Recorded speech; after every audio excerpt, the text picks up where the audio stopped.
Tonight on CTV News at 6, the Premier's new pipeline idea.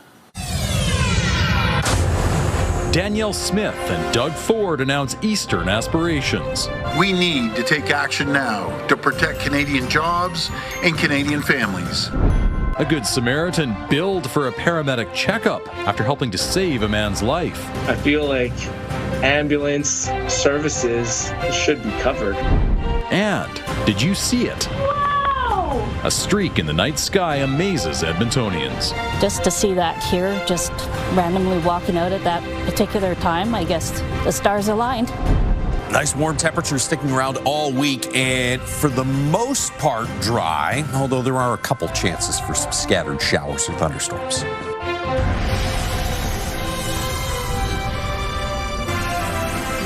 CTV Edmonton, local breaking news with Jeff Hastings. Good evening. Hot on the heels of one pipeline announcement, Premier Danielle Smith is now partnering with Ontario's Doug Ford to push a different cross-Canada connection. They're calling the proposal the Northern Shield. CTV's Kevin Green has details. Alberta's Danielle Smith and Ontario's Doug Ford joined in Calgary to make the case for a cross-Canada pipeline that would take crude from Hardisty, Alberta, eastward across Canada to Sarnia, Ontario, to supply refineries and factories there. By connecting Alberta's energy with Canadian refineries and European markets, we can create jobs, grow our economy, and make the most out of the world-class resources that we've been blessed with. The pipeline would carry 500,000 barrels per day to start, with the potential to expand to 800,000. If there's one thing we can all agree on, it's this.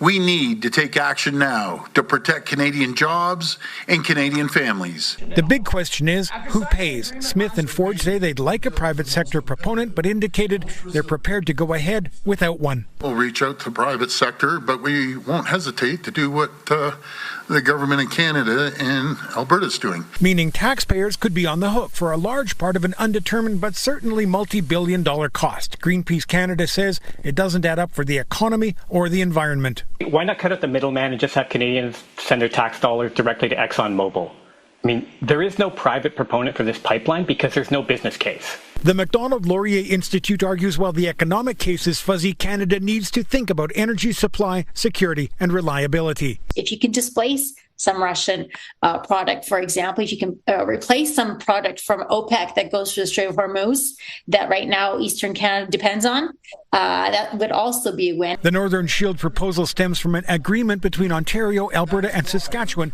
to study new energy and trade infrastructure. Kevin Green, CTV News, Calgary. Another group of Edmontonians is taking up the fight against bike lanes scheduled to come to their community later this month. CTV's Connor Hogg joins us now from 50th Street in the Fulton Place neighborhood where a demonstration took place a little earlier. Connor, why are people who live there upset? Jeff, people who were protesting here along 50th Street say the bike lane plan would restrict access to the front of their homes and would also eliminate street parking. They say they weren't properly consulted. You are building in residential areas that are well established, and to ignore the needs of the communities, that just doesn't fly. People who live here say they received notice 2 weeks ago bike lane construction would begin this month. After hearing complaints, Ward Métis councillor Ashley Salvador came up with an alternate plan. It keeps street parking and also includes those protected bike lanes by cutting into space reserved for the median. She says consultations took place a couple years ago and old plans can be changed. 50th Street is a unique circumstance. It's not a tight or constrained roadway where we have to make some of those tough trade-offs. In this case, we do have an opportunity to accommodate everyone. So I think we should really be thinking seriously about how we can advance that option and that design. Salvador's plan could be more expensive, so she has requested a report from city administration on what those costs would be. Salvador says her plan is scheduled to be debated in City Hall tomorrow. People who were protesting here over the last hour tell me that they're cautiously optimistic about that meeting. Jeff? All right, Connor, thank you. Connor Hogg live tonight. An autopsy is scheduled for today as police investigate the death of a man downtown. Police were called to 106th Ave and 113th Street around 6:30 Saturday morning. People living nearby say they heard gunshots and saw a taped-off car with a broken driver's window. Officers say they found an injured man who later died in hospital. Police are looking for video from that area showing a dark-colored SUV between 5:30 and 7 Saturday morning. A man in Edmonton is disputing a recent bill from Alberta Health Services for ambulance service. He says it was surprising to be charged for a minor checkup that didn't include a trip to the hospital. Nerman Issa has his story. So today I got a surprise $250 bill from Alberta Health Services for saving someone's life. Ian Sautanto is trying to make sense of an unexpected bill. It happened last month in the Brander Garden School gym. Sautanto's 12-year-old son's basketball team was practicing, then the players and their fathers played a friendly game. That's when one of the dads collapsed. And then after further assessment and he wasn't responding, we checked his breathing, his pulse, they weren't there. And then so that's when we started CPR. Sautanto and another bystander worked on him for about 15 minutes. We had shocked him twice with AED. And by the time they arrived, he was already taking some breath, like he had kind of come to. Sautanto says the adrenaline of playing basketball and doing CPR made him lightheaded. An EMT and an SUV assessed him at the school. He didn't go to the hospital. A few weeks later, the bill arrived. He did check me out, so I understand, I guess you put that through the system and I guess that generates a bill, but was not something that crossed my mind. So it was just kind of a surprise. In Alberta, a trip to the hospital by ambulance will cost you $385. If one is called and you're assessed, but you don't go to the hospital, you could be billed $250. Sautanto says he can afford to pay the bill, but is concerned for those who can't. Ambulance services should be covered, right? You don't want people making that a factor in the decision whether or not to call in an emergency situation, worrying about having to deal with the bill. After sharing his experience online, Sautanto heard from the province late this afternoon. His bill has been cancelled, and the Hospital and Surgical Health Services Ministry tells CTV it will be reviewing its policy. Nerman Issa, CTV News, Edmonton. The province is adding millions of dollars to the provincial highway maintenance budget to fix up a stretch in Fort McMurray. Transportation Minister Devin Dreeshen says an additional $15 million will be spent on Highway 63 maintenance. That's the highway where dozens of volunteers started patching potholes after they felt the province was ignoring their calls for repairs. Dreeshen says the province is working on a deal to repave 30 kilometers of Highways 63 and 881 in the Fort McMurray area, as well as a 48-kilometer stretch of Highway 63 near Wandering River. A pair of popular staircases into Edmonton's River Valley are closed for repairs. The city says it is proactively redecking the stairs at Ezio Ferrone Park and Glenora. It says the maintenance is important due to the age of the structures. Work is scheduled to finish July 31st. You can access the River Valley nearby using the Victoria Park shared use path or through the legislature grounds. The city is also reminding pedestrians the east sidewalk on the high-level bridge is still closed due to slope instability because of the recent rainfall. People in the Valley View neighborhood will soon be able to shop at a new grocery store under an old name. A sign can be seen outside the store on 142nd Street and 91st Ave advertising that it's now hiring for the Valley View IGA team. Sobeys career website lists postings for management jobs at an IGA store there. The store was most recently branded as a Loca Quality Market before suddenly shutting down in March. Before that, it had been an IGA for almost 60 years. We've reached out to Sobeys, which owns IGA, for more information. One of the players coming to Edmonton in the Darnell nurse trade has signed an extension with the Oilers. Defenseman Shakir Mukhamadullin has signed a 2-year extension worth $1.75 million a year. The Russian defenseman is a former first-round draft pick. He's played 83 games over 3 seasons, scoring 7 goals and 15 assists. The Oilers also inked Spencer Stastny to a 1-year extension. He was acquired from Nashville in December and had 1 goal with the Oilers last year. The Oilers' newest goaltender says he's looking forward to playing with Connor McDavid and Leon Draisaitl. they've made me and the rest of the league look silly a lot of times before in games, but now obviously it's just going to be in practice. So it's cool to get to see that up close and obviously see how they operate. Frederick Anderson spoke with the media today for the first time since signing a one-year contract with the Oilers last week. The 36-year-old just won his first Stanley Cup with the Carolina Hurricanes. He's played 552 career games over 13 seasons with the Canes, Maple Leafs, and Anaheim Ducks. The Edmonton Elks returned to home turf at Commonwealth on Thursday after suffering their first loss of the season. It's out wide to the right, Fajardo. Intercepted! The 36-24 defeat to the BC Lions drops the Elks' record to 3-1 on the season. The Lions were previously winless. Elks now host the other winless team in the league, the Ottawa Redblacks, Thursday at 7 o'clock. Athletes from Canada and the U.S. proved their talent in this year's Brick Invitational hockey tournament. Hundreds gathered to watch the final at West Edmonton Mall Sunday. The annual tournament hosts some of the best under-10 hockey players from across North America. Team Minnesota and the Detroit Junior Red Wings faced off for the Brick Cup. An organizer says the tournament is great for showing off skills. The thing I hear more and more is they're really mini NHL players. They have so many skills and so many of the techniques. It's just, I like it because there's a lot more innocence in this game here. Team Minnesota took it all with a 7-2 victory. Josh, I have to say, mini NHL players is absolutely right. I watched that game, and those kids are incredible. Yeah, especially Team Minnesota, obviously. 7-2 is pretty good. Congratulations, guys. It was a decent day today. Lots of sunshine through the first half of the day. We got into the mid-20s this afternoon, although the clouds slid in sort of mid-afternoon. Take a look at current temperatures. We've dropped to 22 in downtown Edmonton. 22 as well, south and northwest of the city. Wind has been pretty light for most areas. There's been a bit of a breeze, though, just off to the south there at the airport. 24 puts us a degree above average. And it was a chilly start to the day at just 8 degrees this morning. 12 is the average low. We'll be a lot closer to average, it looks like, tomorrow morning. Red Deer was 4 degrees this morning. Jasper was 2 early this morning.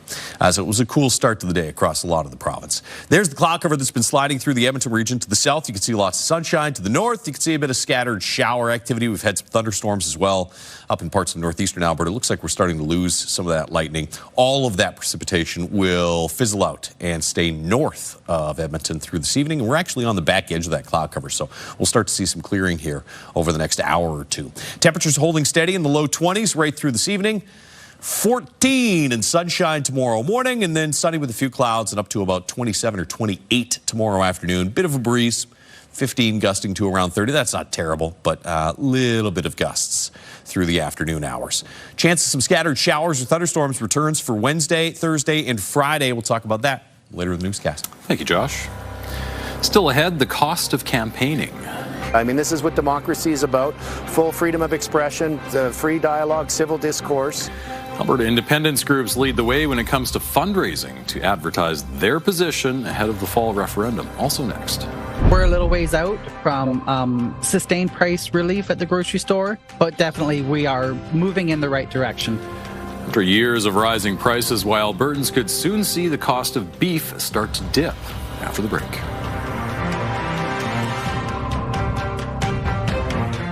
Programming brought to you by James H. Brown Injury Lawyers, the heavy hitters of injury law.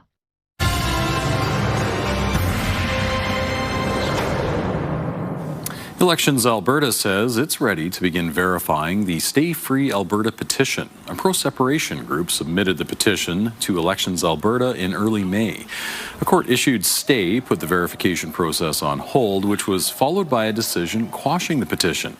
That was appealed, and a partial stay was granted, allowing for the verification process to begin. Elections Alberta will be working to ensure people have only signed the petition once with all the required information, including full names, addresses, and contact information. During the 21-day verification process, a random sample of people who signed will be contacted to confirm their information. If the petition is successful, Elections Alberta will submit a copy of the proposal to the Justice Minister, who will refer the proposal to the Lieutenant Governor. Pro-Alberta independence campaigns registered as third-party advertisers are leading the way when it comes to fundraising for this fall's referendum. Groups on both sides have raised thousands of dollars so far in what is expected to be a competitive campaign. CTV's Tyson Fedor reports. As Calgarians dust off their Stampede boots, campaign organizers are throwing on the work boots ahead of October's 10-question referendum. Let Alberta Decide. It's the name of one group campaigning for Alberta independence, and fundraising is off to a flying start. I would like to think it's because we're doing a better job and have maybe a better message, but all of the pro-independence groups are important, as are the ones that are for Stay Canada. I mean, this is what democracy is about. In nearly 3 weeks, the group has raised close to $250,000. These numbers were reported to Elections Alberta last week and show another independence campaign has secured $82,000 in donations. But on the other side of the aisle is Stephen Carter and his Pro-Federation campaign, raising $26,000 as of last week.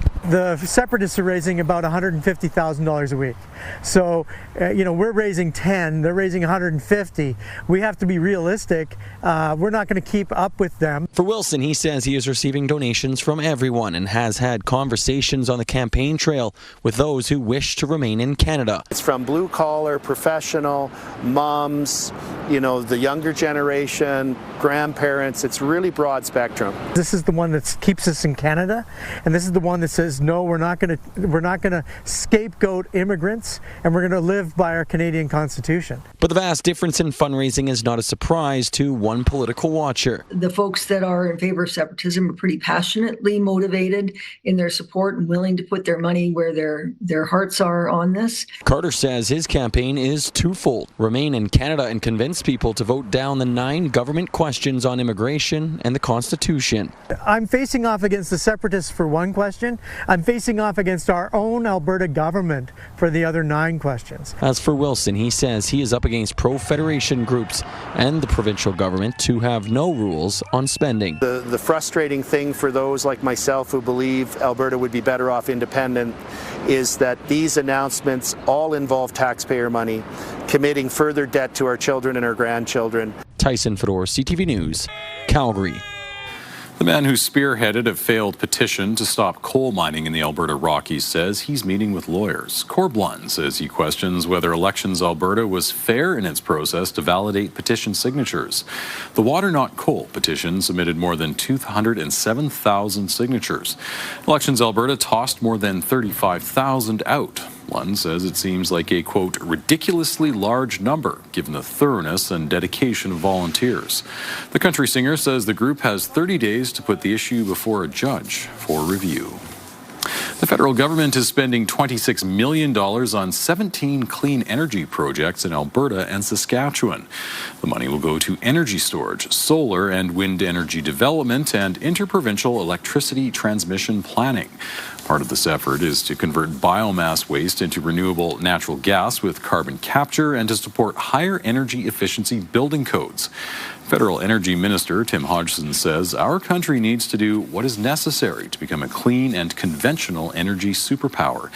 He also says a pipeline from Alberta to the West Coast is part of a bigger deal to allow provinces to share renewable energy and cut peak generating requirements. Statistics Canada says despite a recent rise in beef prices in Alberta, there could soon be some relief. StatsCan says in May, beef prices were up more than 2% from the previous month, 13% year over year, and 65% over 5 years.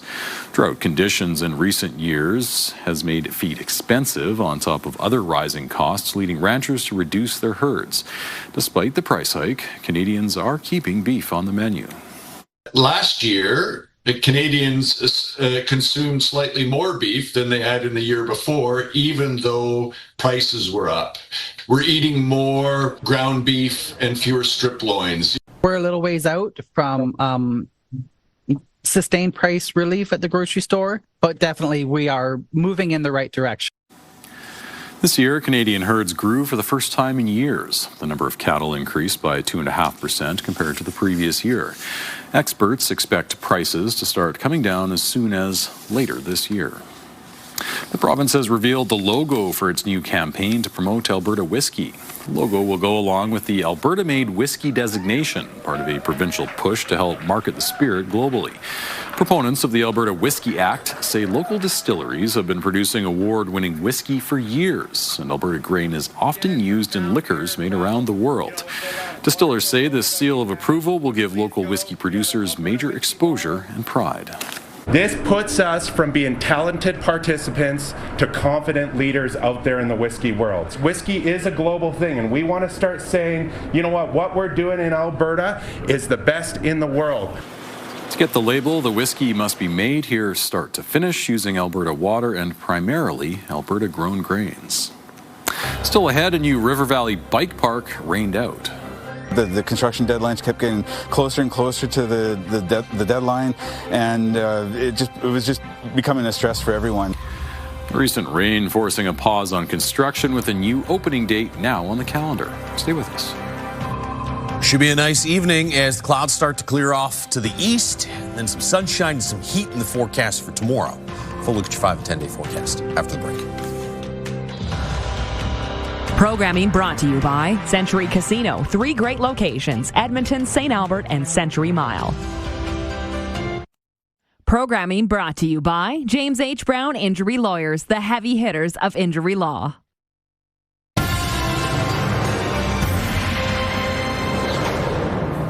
The Edmonton Mountain Bike Alliance is pumping the brakes on opening its bike park that was meant to happen this month. Recent heavy rain has created damaging and dangerous conditions. Marian Valdez-Carletti reports. These bikers have waited months to hit the trails. Yeah, the rain just sucks, especially when it's summer and stuff and you've been waiting all year to get out here. We came out 2 days ago, and like a couple of the trails just around the Gold Bar area were like completely collapsed. Now with some sunshine, they're eager to take advantage of the trails open at Queen Elizabeth Park.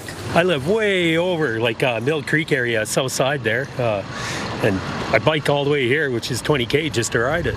However, muddy conditions have created a bumpy road, delaying the opening of the Edmonton Bike Park. Well, we're obviously pretty disappointed with all of the rain. While some areas may look fine, the rain has created cracks. The Edmonton Mountain Bike Alliance says the ground needs to be dry and compact for construction. Bikers would have been able to ride here July 25th, but the delay isn't all bad. It just gives everyone enough time to make sure that we build the bike park and have it completely ready and just the way we want it rolling. In the long run, that's going to be advantageous to us because we want to make sure that that pump track is going to be built to last. In the meantime, bikers will have to wait for the sun to do its work, to dry up the mud. If you go out when it's wet and stuff, you just like destroy the trails. So you have to wait like until it's sunny and stuff to go out again. So we have to wait like weeks.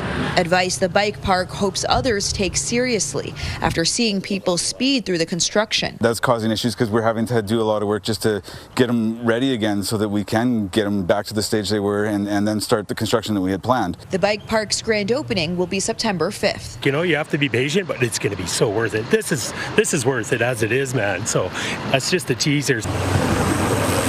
Miriam Valdez-Carletti, CTV News, Edmonton. Look at the beautiful sunshine in that story. A little soggy still, but you know what? It's great outside. Nice to finally see the sunshine, even with the mosquitoes outside. I've had enough of those. There is a little bit of shower, possibly thunderstorm activity in the forecast. It's not going to be anything like what we had with the heavy, steady rain through several experiences in June. It's 22 outside right now. We'll stay dry for the next 24 hours. Skies have started to clear. 22 downtown, but you do have some spots here: Mill Woods, Summerside, Castle Downs, Rio Terrace as well at 23. We got to 24 for a daytime high earlier this afternoon. Temperatures dropped to 21. They've now jumped back. They're going to kind of hold steady in the low 20s for the next few hours. 22s in Fort McMurray, Cold Lake for daytime highs today, and 22 in Grand Prairie as well. There's your scattered showers. We had a few thunderstorms through this afternoon in parts of northeastern Alberta. There's still this one cell that's producing some lightning there. You can see the rest of this has all just fizzled out and turned into scattered showers. It'll all stay north of Edmonton, but a little more shower activity here at the Athabasca, Lac La Biche, and then north towards Fort McMurray, at least through the early to mid-evening hours. Then you get some drying overnight. There's your clear skies tomorrow morning for most of the province. We'll see a bit of increased cloud cover tomorrow afternoon in the southeast, maybe a scattered shower there. Late tomorrow night, you might see some showers and thunderstorms in through the Peace Country, but through the daytime hours, most of the province looks pretty dry. There you go. Peace River north towards high level tomorrow night. Chance of some thunderstorms. And then this really starts to get active Wednesday. Chance of showers and thunderstorms west and northwest Wednesday morning. Some increasing cloud through the day. Chance of a scattered shower midday Wednesday here in the Edmonton area. It's not going to be heavy, steady rain all day Wednesday, but maybe around lunchtime, a little brief passing shower. And then later in the day, look at these storms setting up in east central northeastern Alberta. Chance of some severe thunderstorms late Wednesday afternoon. We'll watch a couple of these cells bubble up to the west. Maybe one or two of those Wednesday night rolls through the Edmonton area. So it's not going to be locked in where it's cloudy, raining off and on for days and days, but a lot of the next couple of days have at least a slight chance of a shower or thunderstorm. 21 in Fort McMurray, 22 in Grand Prairie, 22 in Edmonton right now, and 20 in Red Deer, which is really sort of the only spot that's been dealing with some gusty wind. It's been gusting to about 40 kilometers per hour for most of the day here in Edmonton. It's been about 10 to 15 kilometers per hour. It'll stay in that range rather light through the rest of tonight. Low 20s at 9 p.m., dropping to 14 degrees by tomorrow morning. That's a lot warmer when you wake up tomorrow morning than the 8 degrees we had today. Gusts to around 30 midday and through the early to mid-afternoon hours, and a high of about 27 or 28 tomorrow afternoon. We'll be around 25 Wednesday. Slight chance of a shower around lunchtime. A little better chance of seeing some evening thunderstorms. And then Thursday, mostly cloudy, high 21. This will be the cloudiest day of the week. Chance of some scattered showers on Thursday. Friday night, Saturday night, it's a slight chance. It's going to be really hit and miss. The daytime hours should be nice, low to mid-20s, and a decent amount of sunshine Friday, Saturday. And then the long-range forecast looks pretty dry, a little sunnier, and even warmer for next week. Highs in the mid to upper 20s, which is what you can expect for tomorrow with some sunshine. Looks great. Thank you, Josh. Still ahead on CTV News at 6, World Cup controversy. I asked for a review because I didn't think it was a foul. And, you know, again, I'm good at this stuff. Outrage as an American player's suspension is overturned after a call from Donald Trump. And by design, this process will have far and away the greatest economic impact of any defense investment right across Canada. Winning bid, Canada goes German for billions of dollars worth of new submarines. Stay with us. Programming brought to you by the Alberta Securities Commission. Visit checkfirst.ca.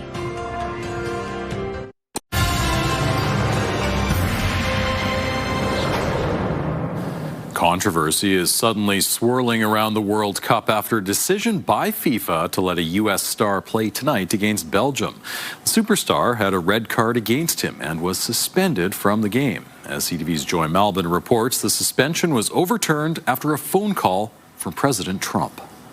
So, yeah, I did. I spoke to Johnny. President Donald Trump confirming he made that controversial call, asking his friend FIFA's President Gianni Infantino to review the red card suspension of America's hottest player, Fuller and Balogun. Trump called the referee's decision horrible and, quote, a little bit suspect, even calling on reporters to check the referee's past. I asked for a review because I didn't think it was a foul. And, you know, again, I'm good at this stuff. I didn't think it was a foul. I thought it was two great athletes that crashed into each other. FIFA's highly unusual reversal overturns the red card suspension, and the Belgians are furious. Their coach thought it was an April Fool's joke. It's a bad decision. Not good for the sport. And Europe's governing soccer body said FIFA had crossed a red line. It is remarkable that the president has entered the conversation. And I think that's the thing. And you'd be very concerned about the slippery slope. King Charles, does he want to weigh in on last night's red card for an English player? So will the appearance of political influence sully the beautiful game? Here's what World Cup fans had to say. It's just the reversal is a little weird and the timing's a little strange. Definitely think that Trump played a trump card. I'd be really annoyed if I was a Belgium fan.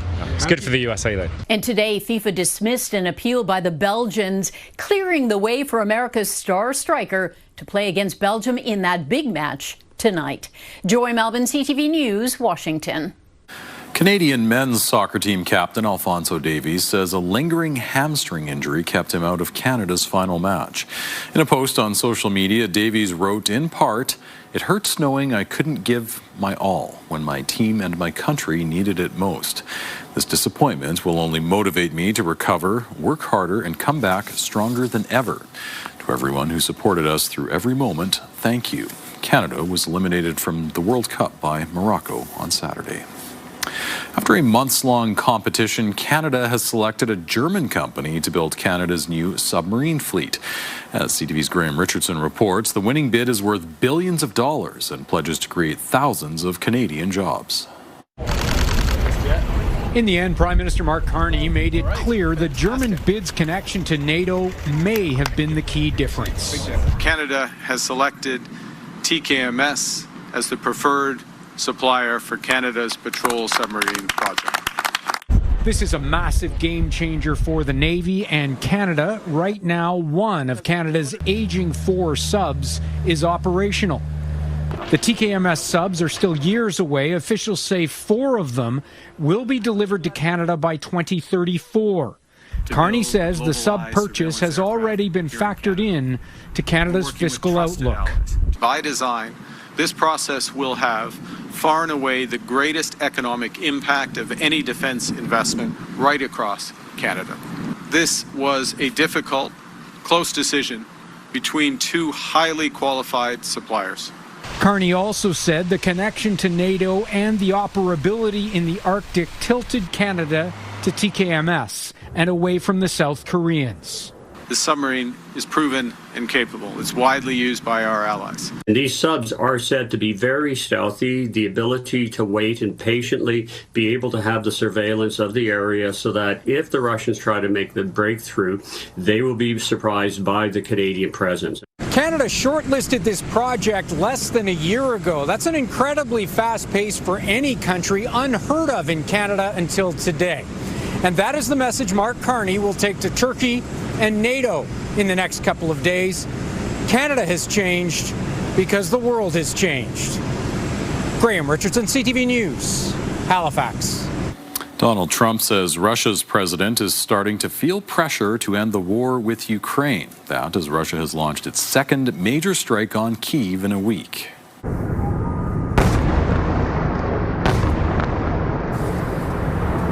Strikes on apartment blocks killed at least 12 people and injured dozens more. The head of the European Commission says boosting Ukraine's air defense will be a talking point at the NATO summit in Turkey this week. Ukraine continued its campaign against Russian energy resources, striking Russia's largest oil facility located deep inside Siberia, roughly 3,000 kilometers from Moscow. Ukraine says this was their longest-ranged drone strike since the war with Russia began. Ukraine also hit Russian ports on the Baltic Sea. Another nationwide blackout has plunged Cuba into darkness, adding to the country's deepening energy crisis. Around 10 million people on the island lost electricity after the national power grid collapsed. The outage is the latest in a series of major blackouts as Cuba struggles with deteriorating infrastructure and fuel shortages amid a U.S. fuel blockade. Video of a woman appearing to be fast asleep behind the wheel of a Tesla on the Trans-Canada Highway is bringing renewed scrutiny to the limits of self-driving cars. CTV's Craig Krause has the story. A shocking video captured on Highway 1 between Golden and Revelstoke over the weekend. A woman can be seen in the driver's seat of this Tesla. She appears to be asleep at the wheel, with several people inside the car, including children. And I looked, I was like, that lady looks like she's sleeping. And I did a triple take. Carly King recorded the vehicle as her husband passed it, both in disbelief, leaving her to call police, fearing the driver was suffering a medical emergency. Did you see her hand on the wheel at all? Or? No. No. It remains unclear how the Tesla continued down the highway, but police say they're investigating. The driver could be facing more than $2,000 in fines. Unfortunately, we've seen this before. More and more, we are seeing people rely on automated technologies that are not legal in the province of British Columbia. While the technology exists, fully autonomous driving remains a long way off in BC. Current policy only allows level 2 driver assistance, meaning the driver must remain alert, engaged, and in control while the vehicle is moving. We don't know what the moral decision making is that's programmed into these vehicles. And the moral decision making, it can be a significant impact in situations where a collision is unavoidable and you have to choose between sort of the lesser of two evils. Without human control, those life and death decisions could ultimately be left to artificial intelligence. As for King, she says she hesitated to release the video, but hopes it serves as a wake-up call for drivers and policymakers. Greater safety of our communities is probably the most important thing, and maybe learning a valuable lesson, and hopefully nobody gets hurt doing that kind of stuff in the future. Craig Crow, CTV News, Vancouver. Still ahead, the struggle for pay equity. Many of those jobs are both the higher paying positions, and they also tend to be dominated by males. Wage freezes and funding cuts contributing to Alberta's gender pay gap becoming the widest in Canada. And the person next to me is on a phone call, the person in front of me is on a phone call. Some federal workplaces struggling to welcome workers back as a new in-office policy kicks in. Programming brought to you by K-Days. The best 10 days of summer are back. Checking the markets, the Canadian dollar dropped by just under 1/10 of a cent, closing near 70 cents US. Oil down just 14 cents, closing around $68 a barrel. Gold saw a nearly $42 drop.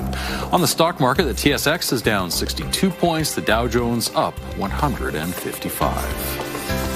64 cents on the dollar. That's not the loony dipping, but what women in our province make compared to men annually. The Canadian Centre for Policy Alternatives says Alberta has the widest wage gap in the country. CTV's Tyler Barrow explains the reason behind the disparity and where there's room for improvement.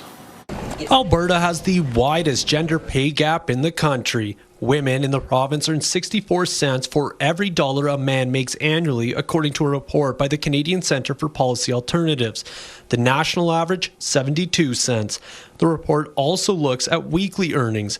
Female workers in Alberta make 71 cents for every dollar a man makes. Nationally, it's 80 cents. The think tank points to a multitude of factors. The government has, taken, frozen minimum wage for a long time in Alberta. Again, that tends to impact low-wage workers the most, disproportionately female. Scott also highlights provincial cutbacks in areas where women tend to work, like education and healthcare. Meanwhile, women who will soon enter the workforce want to make sure they get their fair share. It's disheartening, it is, because as a woman personally, I'm working just as hard as men. A wage gap really just devalues their sacrifices, and it kind of demotivates in a way. Really disheartening for me to hear, because I feel that with that statistic, my chances of success are lower than my male counterpart. At least for Hunt, who's a petroleum engineering student, her eventual salary should be more competitive. The wage gap in Alberta is partly driven by the male-dominated oil and gas sector. Many men are in those positions, and so many of those positions are high paying, really does skew the averages quite a bit.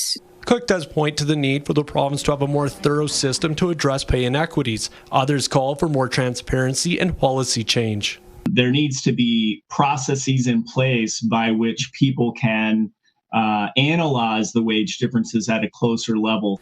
Tyler Barrow, CTV News, Calgary. The UCP government tells CTV News it continues to work on policies that help all workers, and it's reviewing developments in other provinces to guide its approach. Starting today, all core federal public services workers are required to work in office 4 days a week. As CTV's Rachel Aiello reports, some workers say the return to in-person work has already been challenging. The public servants I've been speaking to today say the rollout has been rocky, from several departments not having enough space for everyone to work comfortably, to the change complicating their commute and childcare. Some federal public servants started their work week protesting the start of a new policy mandating them to be in the office 4 days a week. It's one more day than was already required, and workers say it won't make them any more productive. It's not actually about doing a better job. It's about being seen to be there to check off a box on someone's list. I'm coming into the office to do basically what I would do at home, and it's just a little bit more difficult because, the person next to me is on a phone call, the person in front of me is on a phone call. Now, some departments have delayed implementation due to a lack of space, as the government is downsizing and converting some buildings into housing. The Treasury Board says the shift to more in-person time is to support the Prime Minister's ambitious agenda. The unions say while their efforts so far haven't stopped the policy from coming into effect, doesn't mean their fight is over. They vowed to continue fighting the government through legal, bargaining, public, and political avenues. Rachel Aiello, CTV News, Ottawa. Astronaut Jeremy Hansen is leaving the Canadian Space Agency. The agency says Hansen will be pursuing new professional opportunities beginning in September. He'll continue to serve as a reservist with the Royal Canadian Air Force. Hansen's work on the historic Artemis II mission showcased Canada's role in space exploration on a worldwide stage.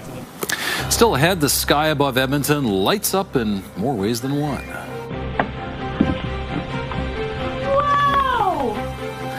The Northern Lights to a streak of fire. A look at the show from the skies this past weekend. Stay with us. We've got another full night of great shows for you tonight on CTV.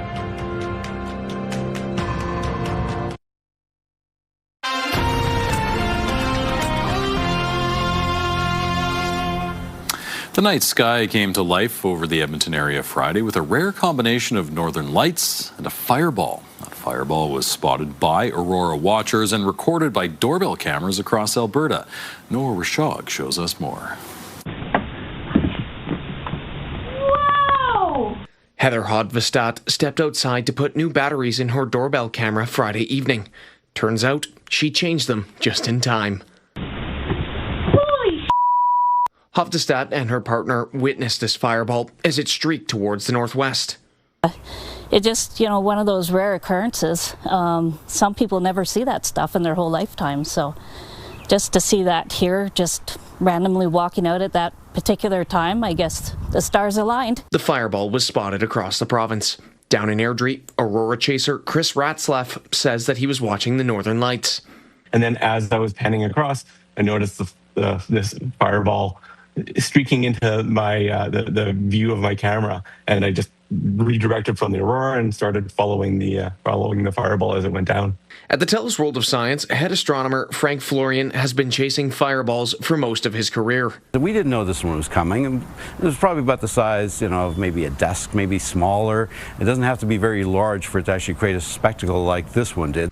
He believes it was a meteor or a meteorite similar to this one that went down near Lloydminster. Doorbell cameras like Hodvestad's help them triangulate their position. We use doorbell cameras and other types of cameras that security cameras that people had set up outside to try to figure out where this thing could have come down. And they're very useful tools for the astronomers and the geologists that are really looking for these particular rocks, hoping to pick one up. It's not yet confirmed what this fireball was or if it made contact with the ground. Noah Rashog, CTV News, Edmonton. I love the look on her face when she turned around. There's that amazement. Yeah, I could feel it. It was excellent. That's nice with all these doorbell cameras. You can catch a few more of those unsuspecting. 14 degrees tomorrow morning, 28 degrees tomorrow afternoon with mainly sunny skies. A little bit of a breeze out there.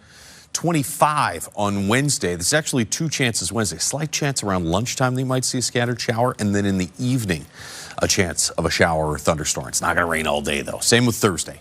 There's a chance of a few scattered showers, but I think most of the daytime hours for the next 4 or 5 days should be pretty dry, despite all the shower and thunderstorm icons you see on the forecast there.